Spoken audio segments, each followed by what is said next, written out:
Hello दोस्तों। चलिए आज आपको एक ऐसी कहानी सुनाते हैं। जब एक लड़की के ऊपर जिम्मेदारी आती है तो उसको सारे अरमानों की आहुति देनी पड़ती है। शाम हो चुकी थी, ठंडी हवा चल रही थी, घर की खिड़कियों में लगे पर्दे भी उड़ने लगे थे। बाहर बालकनी में लगे मनी प्लांट का बेल भी मानो हवा का आनंद ले रही हो। तुलसी का कोमल पौधा तेज हवा को सहन नहीं कर पा रहा था। तभी सुधा जी तेज कदमों में आई और तुलसी के पौधे को भीतर ले गई। जल्दी से बालकनी का कांच बंद कर दिया। सुधा जी ने उस पौधे को संभाल कर किनारे रख दिया।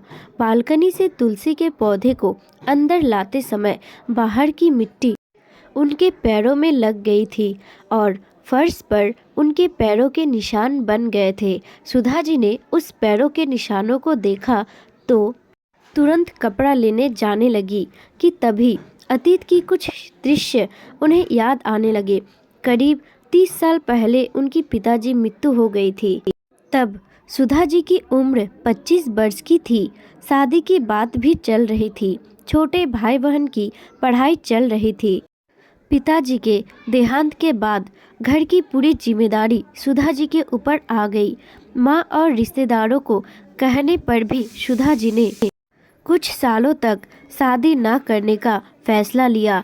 बहुत प्रयास के बाद सुधा जी को विद्यालय में अध्यापिका से कोऑर्डिनेटर बना दिया गया।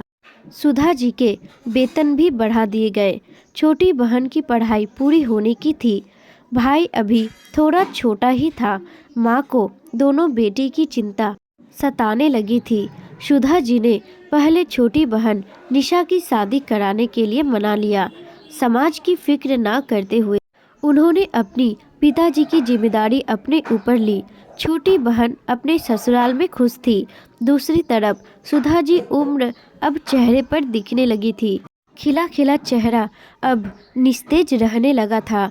पहले जैसा वो सौंदर्य अब ना के बराबर ही था। घर और नौकरी के चक्कर में सुधा जी के बहुत से अरमान पिसते रहे थे। रिश्ते आने भी बंद हो गए थे। लोगों ने यही सोचा जरूर सुधा में ही कोई खोट है।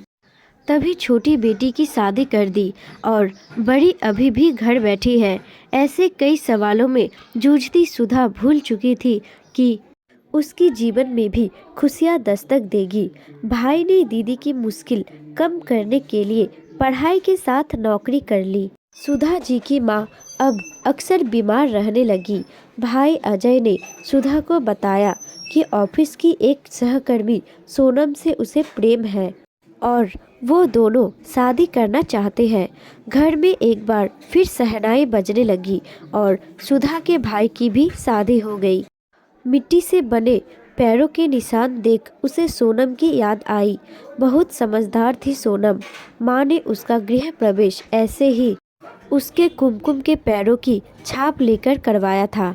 तब निशा अपने पति के साथ और अजय सोनम के साथ अच्छे लग रहे थे। सुधा जी के अरमान जाग उठे। फिर आईने में खुद को देख खुद से ही पूछने लगी, मेरे अरमानों का क्या? आज इतने सालों बाद फिर एक बार खुद को निहारती सुधा जी खुद से बोली, सारे अरमानों की आहुति दे दी मैंने। भाई बहन का घर बस चुका था। सुधा जी की माँ सुधा की शादी की सपने आंखों में लिए स्वर्ग सुधार गई थी। सालों बीत गए, सुधा अकेले ही रहती। सुधा जी जब नौकरी छोड़ विद्यालय को अलविदा कर दिया था, अभी अतीत की स्मृति याद कर ही रही थी कि एक आवाज़ सुनाई दी, सुधा जी चाय पी लिए क्या? ये आवाज़ उनकी पड़ोसन प्रिय मित्र की थी जो सुधा जी के हर सुख दुख की साथी थी। सुधा जी ने कहा, अभी नहीं, आप यहीं आ जाइए, हम साथ बैठ के चाय पी लेंगे। निशा और अजय दोनों रोज फ़ोन कर लेते। अजय उनको कई बार साथ रहने को भी कहते, पर सुधा जी हमेशा मना कर देती। वो जानती थी कि संबंध बहुत नाजुक होते हैं। साथ रहने से उन दोनों में जाने अनजाने कोई दरार न आ जाए। तभी उनकी पड़ोसन मनीषा जी आ गई और बोली, चलिए सुधा जी, क्यों ना टीवी चालू किया जाए, अरमानों की डोली नई सीरियल आई है, चाय के मज़े लेके दोनों साथ में देखेंगे। सुधा जी रिमोट लेने टेबल पर गई और मन ही मन बोली, मेरे अरमानों की डोली तो कभी ना उठी, बल्कि अरमानों की आहुति जरूर दे दी। दोस्तों, आपको ये स्टोरी पसंद आती है तो एक लाइक, कमेंट और वीडियो को अपने दोस्तों के साथ शेयर जरूर करें। साथ ही हमारे चैनल को सब्सक्राइब करना ना भूलें।